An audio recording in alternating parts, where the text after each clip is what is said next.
If only Democrats could find a politician who appeals to young men. But alas. Let's go! You know, kneeling, bro. Yeah. That's my guy. Let's go. Here's your answer, Democrats. There it is, right there. Hey, it's Jordan with Status Coup. This is Ashley with Status Coup. On the ground. In Philadelphia. Flint, Michigan. East Palestine, Ohio. Please support the leading independent news outlet on the ground. Covering what the corporate media covers up. Hey, it's Ashley Bishop with Status Coup. Zohran Mamdani has won the primary election for mayor of New York City. Put another way, Andrew Cuomo, who had all the backing of the Democratic establishment and billionaire donors, lost to a 33-year-old member of the Democratic Socialist of America. And based on the numbers that have come in so far, he lost by a pretty large margin. And on this, Doug Henwood tweeted yesterday, it's beautiful to see Zohran win, but it's also so delightful to see Cuomo humiliated. Yes. So here is Zohran last night delivering his speech as the official Democratic nominee for mayor of New York City. Today, 8 months after launching this campaign, with the vision of a city that every New Yorker could afford, we have won.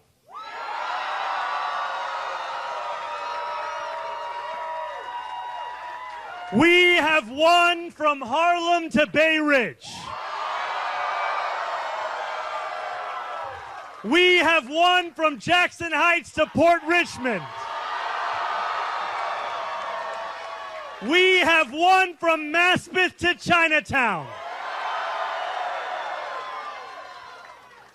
We have won because New Yorkers have stood up for a city they can afford. A city where they can do more than just struggle. One where those who toil in the night can enjoy the fruits of their labor in the day.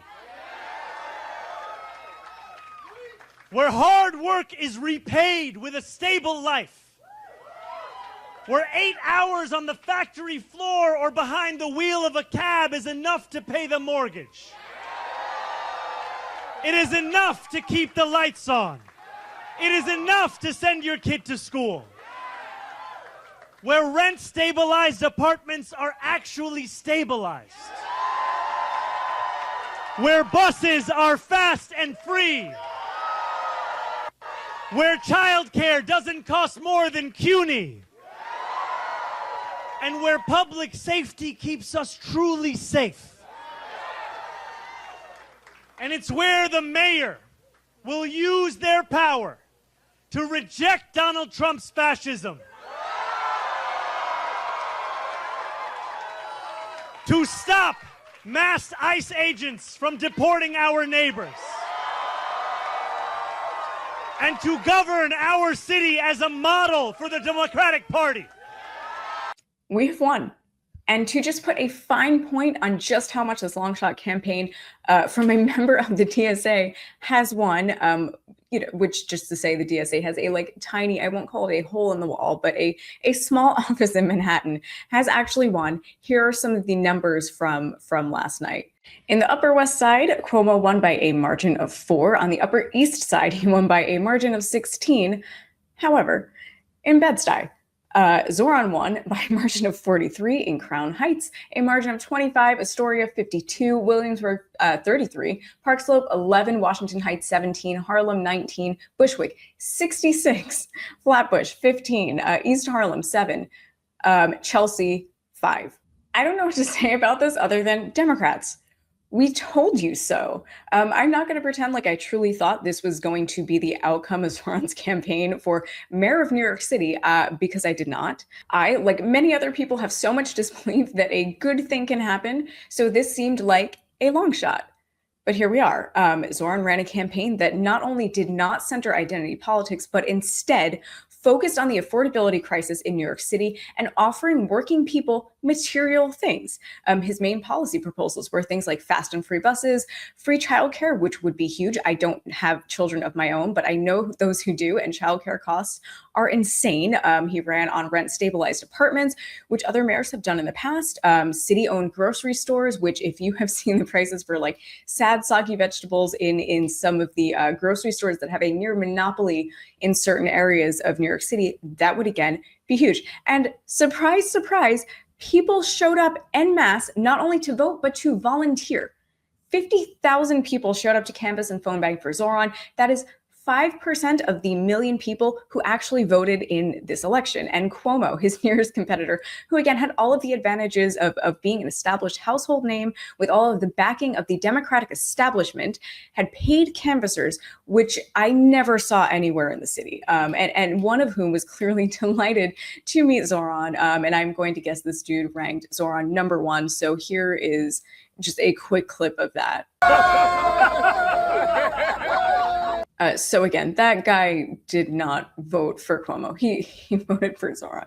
I mean, this could not be a clearer message to Democrats about what will make working people of all demographics show up for them. It is offering material things, like we have been saying here for a very long time, clear and simple and real policy proposals designed to alleviate working people's material burden. That is it. People don't want to flash your way to be gaslit or messaged at, and you don't need to spend $20 million trying to figure out how to message to young men. So here is a video, and the tweet says, "If only Democrats could find a politician who appeals to young men, but alas." Let's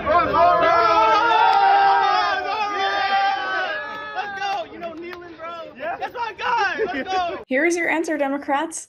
There it is, right there. And on policy, we covered a DSA watch party last night for those of you who are watching the live stream. If not, you should watch it. We spoke to a lot of people who came out to support Zohran. It was a watch party for volunteers. So all of those people there had, organized, had canvassed, had done all of this stuff for Zohran's campaign. And I cannot remember talking to a single person who did not have an actual policy, a policy that they were excited about. And I asked the question, which policy of Zohran's are you the most excited about? And everyone had an answer to that they didn't need to think about beforehand. They already knew. Can you imagine asking a Kamala Harris voter, a supporter of hers, what their favorite policy of Kamala Harris's would have been? I find it hard to believe that an ordinary working person would have had an enthusiastic, authentic answer to that question. And yet, every person I spoke to yesterday had an answer to that question that, again, they did not need to think about beforehand. The amount of excitement that he's been able to drum up is so unique. And his win is something I didn't know that I personally needed. I said last night I didn't want our live stream to become an ad for the DSA because it shouldn't be. And I tried really hard to not make it so. But it kind of was, in the sense that this was made possible not by billionaire money and super PACs, but by regular people who showed up and did the work behind the scenes for someone that they actually believe in, who, I will add, did not fall victim to the pressure to concede on things like his feelings about the genocide in Gaza, despite money being poured into attempts to paint him as anti-Semitic. Because of that, he held true to his principles and proved himself to not just be another cynical politician who has convictions only when it suits him.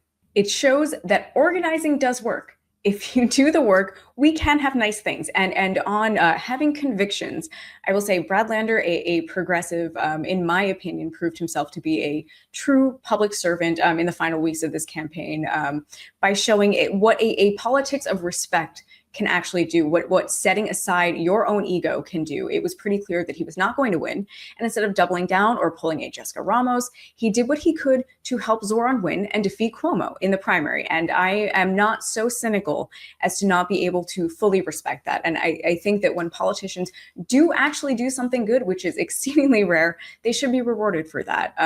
So here is Brad Lander at the end of the night last night. Andrew Cuomo is in the past. He is not the present or future of New York City.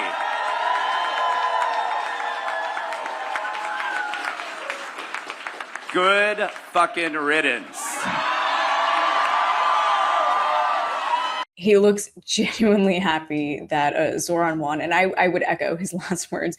Good fucking riddance. And that was made possible because they cross-endorsed each other, because Brad Lander, again, proved himself to be an actual public servant who is serving working people, not himself. And the Democrats are going to fight Zohran's win like we have never seen them fight against anything before. Not fascism, not ICE raids, not our rights being outright stripped away, or against working people's material struggle.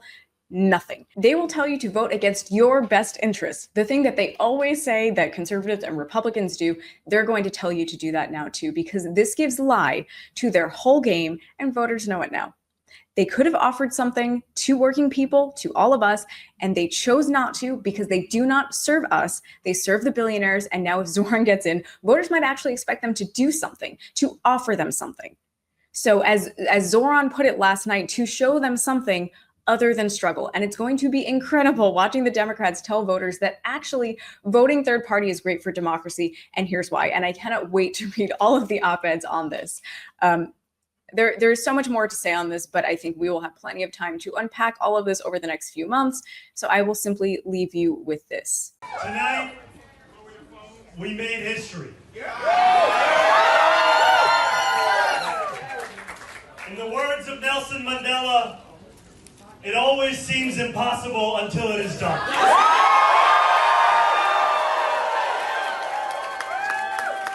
My friends, we have done it.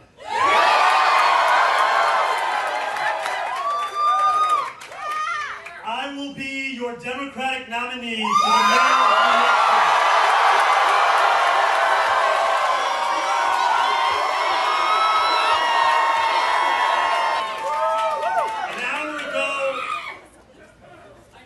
I spoke with Andrew Cuomo about the need to bring this city together as he called me to concede the race. So I don't know what happens from here. We will see. We will continue following this, but this is a good reminder that I think a lot of us needed, that if you put in the work, we can have nice things. Thank you guys for watching. Please like, follow, and subscribe to Status Coup News. Please become a member at statuscoup.com/join so that we can bring you more reporting like we did last night from the DSA watch party, all of our on-the-ground coverage. We need your support to do that. So please become a member at statuscoup.com/join. Thank you so much for watching, and I will see you in the next video. Bye.